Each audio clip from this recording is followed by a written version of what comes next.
And you stabilize it like that. Okay. Hi guys, welcome back to my YouTube channel. It's your girl Fajiro, and here we have Hira. We are going to be going on an A&E shift today. It's not really our placement. We're just going to A&E and just going to do as many skills as possible. So I'm going to bring this camera along and then try and film as much that we can do. And if it's interesting, then it will be a full video on the channel. I'm not that stressed for exams. I've changed the way I revise and I'm now using Notion to like put my notes together. You know, have you not heard of Notion? Girl, Notion is where my life is. Yeah, I don't make notes anymore. Like I don't type out notes. That's good.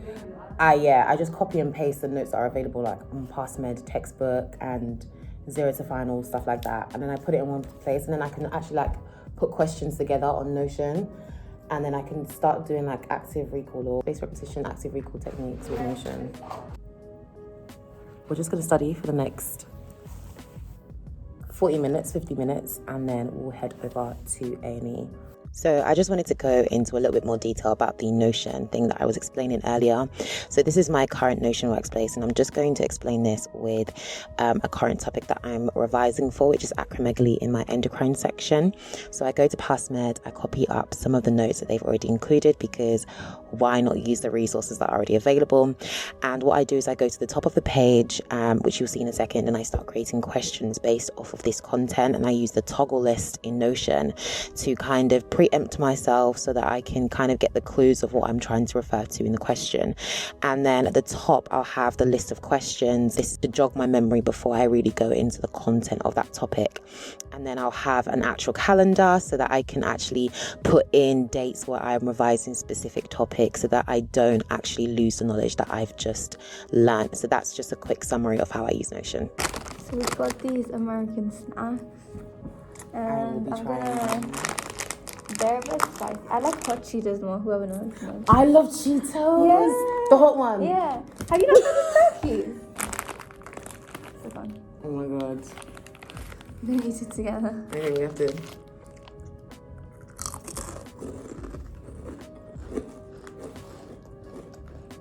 It's actually not that spicy. Not at all. It's nice. No, but you have more than one. Ooh. Yeah? Yeah? Okay. Yeah, that's what I thought. No. Not that. Okay, hold on. The spice does hit though. When it gets to the back of your tongue, like it's actually seasoned. Don't link that to what people know. We've been studying for about 30 seconds and gotten. How long have you been studying for then? Like 2-3 hours. I'm joking. Like an hour, half an hour, 40 minutes. 40 minutes. We have not been studying for 40 minutes.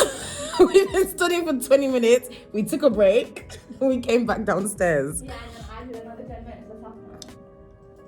Since when have we been sitting down here for half an hour?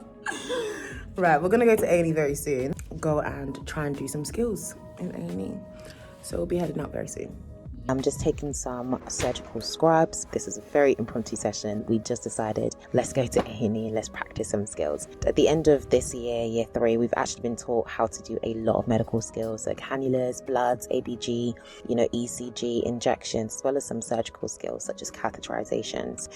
It's one thing to know these skills though and to have done them in a simulated setting, but it's another thing to take it onto a patient on the wards, and especially in A&E where everything is so fast paced. I literally spent, like you can see me looking around for a cannula pack, because what we were taught it looked like in our simulation sessions is actually not what it looks like in the wards. So I finally asked someone who pointed me in the right direction, and we went to see our first patient, and we saw this gentleman who came in. He had a lot of breathlessness and he was coughing up blood as well. We did his ECG. He put in a cannula, took his blood, inserted an ABG as well. We were there for a hot minute. We even analysed his ABG results with the consultants, and he was so cheery and upbeat, and he just literally made it such an easy process to do all of these investigations on him. But we found out, not too many days after, that he had been admitted and he'd passed on.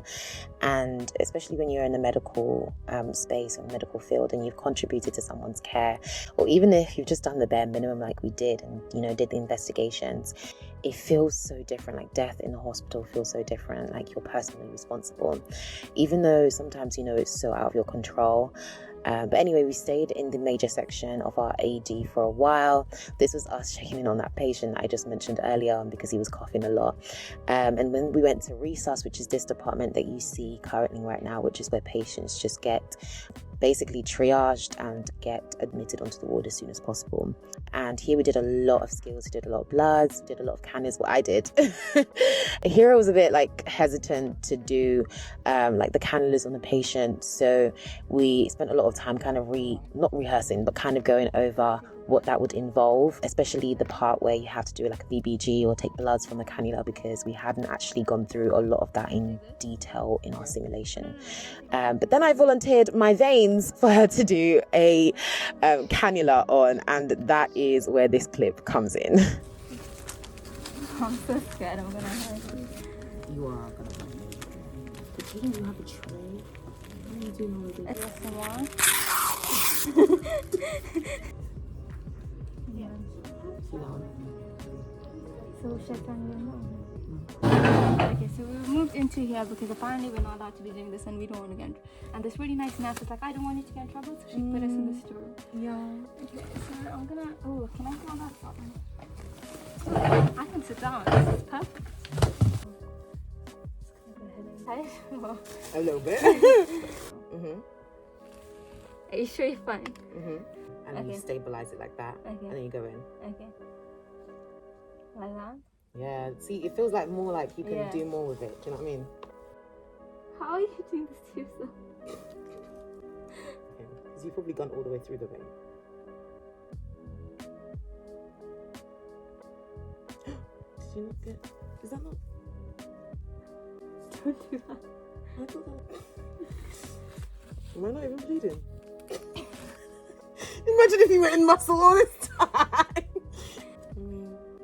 Look, I could try mine. No, you can't try your flipping thing.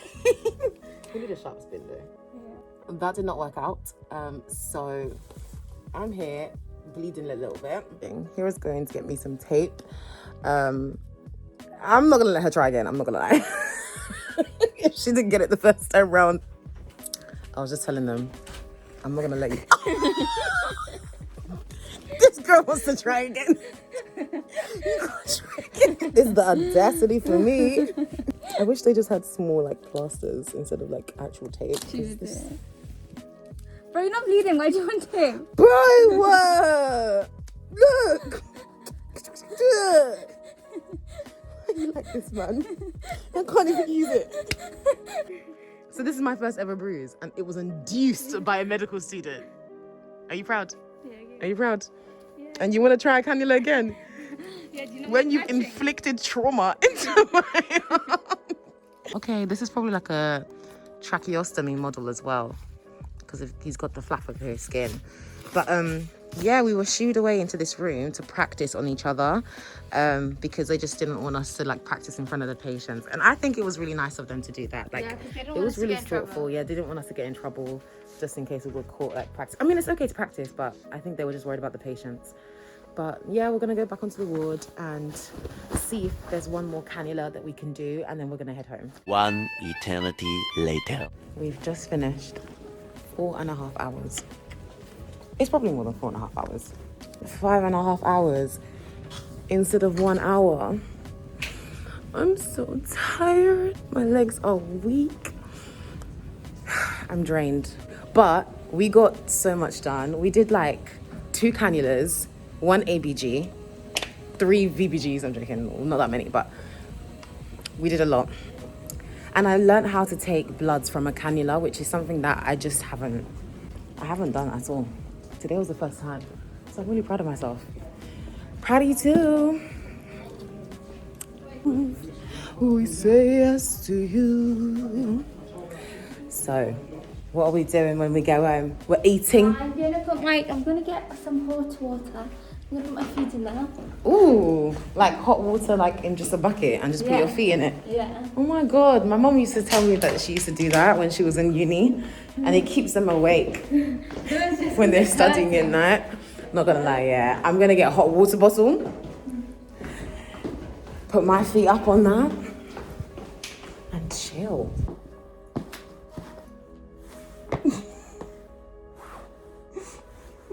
going to go home.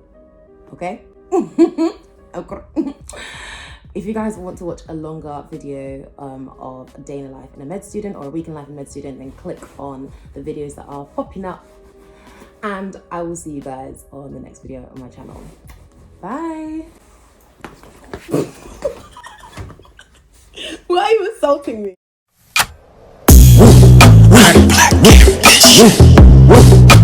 Always